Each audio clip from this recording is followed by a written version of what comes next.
اهلا بيكم في قناة دار الصباح. تعالوا النهاردة نروح السوق التلات. هنتفرج على الدفايات وهنشوف ايه الاسعار بتاعتها، وهنشوف ايه اللي هنعرف نعمله في التجديد بقى. ده الاسعار بتبدأ من 65 جنيه، ده ب65 جنيه المتر.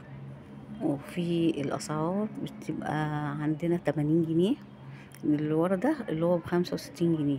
احنا بقى هنا عايزين نعمل ايه؟ هنعمل اعادة تدوير الدفاية. البطانية هنحط عليها الدفاية من اللي هي مثلا ب80 دي، ونعملها زي اللحاف بالظبط.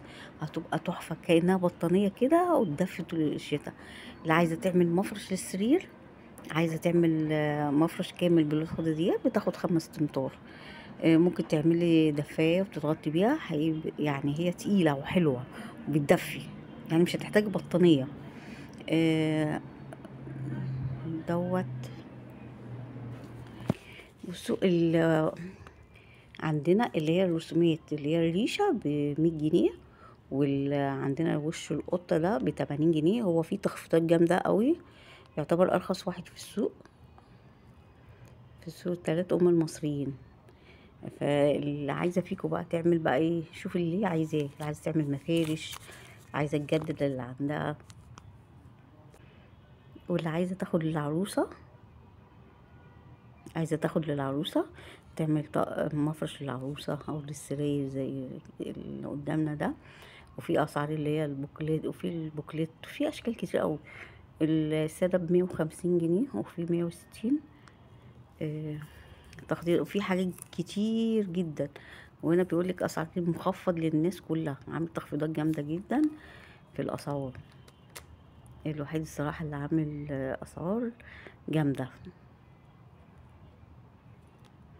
طبعا انا نازله متاخر، فالوقت اللي عايز ينزل بدري قوي عشان ايه يتفرج ويشوف الاول. انا كده مش عارفه اصور من الزحمه. اللي عايزه تعمل مشروع برضو نفس الحكايه. اللي عايز يعمل جواكت، في حاجات ساده، في بوكليت، في اشكال ساده تقدر تعملها اهو.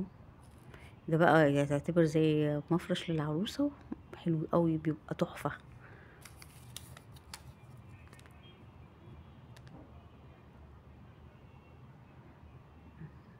الريشه دي طالعه تحفه.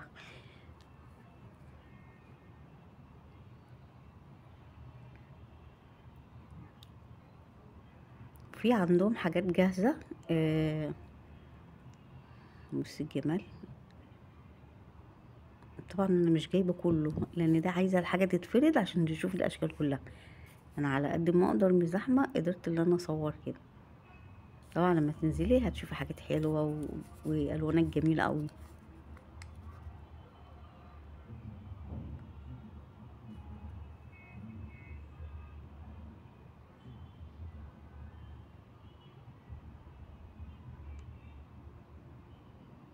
وهناك برضو في بطاطين بسعر برضو مخفض، جميله قوي. ودي بقى الدفايات جاهزه، بتبتدي من 220 ل250.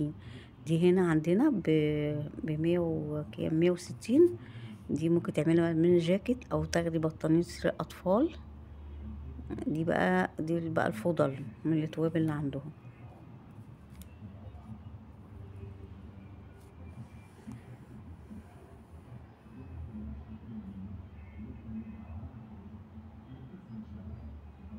حقيقي بجد هو في اشكال كتير وحاجات حلوه، بس طبعا مش زحمه، الواحد مش هيعرف يفرد اي حاجه خالص من الحاجات المعروضه قدامنا دي.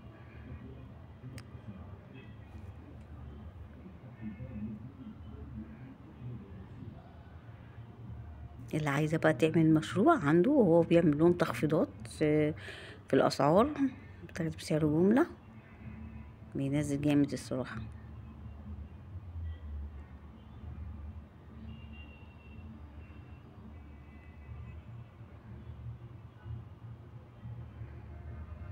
حقيقة تنزلي هتلاقي اشكال كتير، او انا مش كل ده جايبه المعروضات كلها، لا، لان في حاجات طبعا متداريه تحت الالوان، اشكال كتير.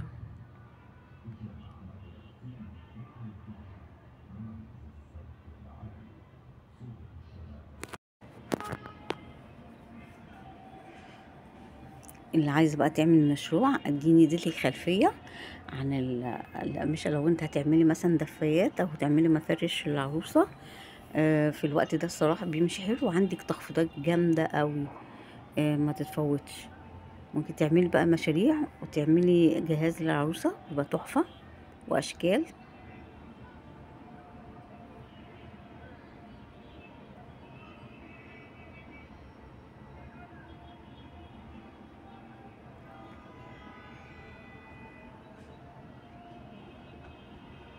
السنة دي في اشكال كتير جدا من الدفايات نازلة الصراحة تحفة، اشكال كتير، في الخفيف منها وفي التقيل منها، والاسعار بسم الله ما شاء الله.